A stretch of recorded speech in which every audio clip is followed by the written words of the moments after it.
ಈ gold plated ನೆಕ್ಲೆಸ್ನ ನಾನು ಮೀಶೋಯಿಂದ ತರಿಸಿರುವಂಥದ್ದು. And old is gold ಅನ್ನೋದು ಅವಾಗಿನ ಮಾತು. ಓಲ್ಡ್ ಈಸ್ ಟ್ರೆಂಡಿಂಗ್ ಆಗಿಬಿಟ್ಟಿದೆ ಇವಾಗ. ನಾನು ಈ ನೆಕ್ಲೆಸ್ ಡಿಸೈನ್ನ ನಮ್ಮ ಅಜ್ಜಿ ಇದ್ದಾಗಲಿಂದ ನೋಡ್ತಾ ಇದ್ದೀನಿ. ತುಂಬ ಹಳೆಯ ಡಿಸೈನ್ ಇದು, ಬಟ್ ಇದು ಇವತ್ತಿಗೂ ಸಹ ಟ್ರೆಂಡಿಂಗ್ನಲ್ಲಿದೆ. ಆ್ಯಂಡ್ ಅಂಡರ್ 500 ರುಪೀಸ್ಗೆ ಮೀಶೋದಲ್ಲಿ ಸಿಗ್ತಾ ಇದೆ. ನಾನು 2 ಥರ ಪೆಂಡೆಂಟ್ನಲ್ಲಿ ತರಿಸಿರುವಂಥದ್ದು. ಫಸ್ಟ್ ಗ್ರೀನ್ ಆ್ಯಂಡ್ ಪಿಂಕ್ ಸ್ಟೋನ್ನಲ್ಲಿರುವಂಥದ್ದು ಇದು. ಇದನ್ನು ನಾವು ಎಲ್ಲ ಥರ ಟ್ರೆಡಿಷ್ನಲ್ ಸ್ಯಾರೀಸ್ಗೆ ಹಾಕ್ಕೊಳ್ಬೋದು. ಈವನ್ ಮೈಸೂರು ಸಿಲ್ಕ್ ಸ್ಯಾರೀಸ್ಗೂ ಸಹ ಹಾಕ್ಕೊಳ್ಬೋದು. ನಾನು ಡ್ರೆಸ್ ಮೇಲೆ ಹಾಕ್ಕೊಂಡಿದ್ದೀನಿ. ಸ್ಯಾರಿ ಮೇಲೆ ಹಾಕ್ಕೊಂಡ್ರೆ ಇನ್ನೂ ತುಂಬ ಚೆನ್ನಾಗಿ ಕಾಣಿಸುತ್ತೆ.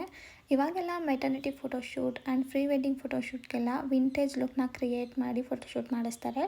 ಆವಾಗ ಈ ಥರ ಜ್ಯುವೆಲ್ರಿನ ಹಾಕ್ಕೊಂಡ್ರೆ ತುಂಬ ಚೆನ್ನಾಗಿರುತ್ತೆ. ನನ್ನ ಮೆಟರ್ನಿಟಿ ಫೋಟೋಶೂಟ್ನಲ್ಲೂ ಸಹ ನಾನು ಇದೇ ರೀತಿ ಜ್ಯುವೆಲ್ರಿನ ಹಾಕ್ಕೊಂಡು ಫೋಟೋಶೂಟ್ ಮಾಡಿಸ್ಕೊಂಡಿದ್ದೀನಿ. ಕ್ಲಿಪ್ಸ್ನು ಸಹ ಹಾಕ್ತೇನೆ ನೋಡಿ. ಸೊ ಇದನ್ನು ಬೈ ಮಾಡಬೇಕಂದ್ರೆ ಫಸ್ಟ್ ನನ್ನ ಪೇಜ್ನ ಫಾಲೋ ಮಾಡಿ, ಲಿಂಕ್ ಅಂತ ಕಮೆಂಟ್ ಮಾಡಿ. ನಿಮಗೆ ಡೈರೆಕ್ಟ್ DM ಬರುತ್ತೆ. ಸೊ DMನಲ್ಲಿ ಚೆಕ್ ಮಾಡ್ಕೊಳ್ಳಿ. Thank you for watching.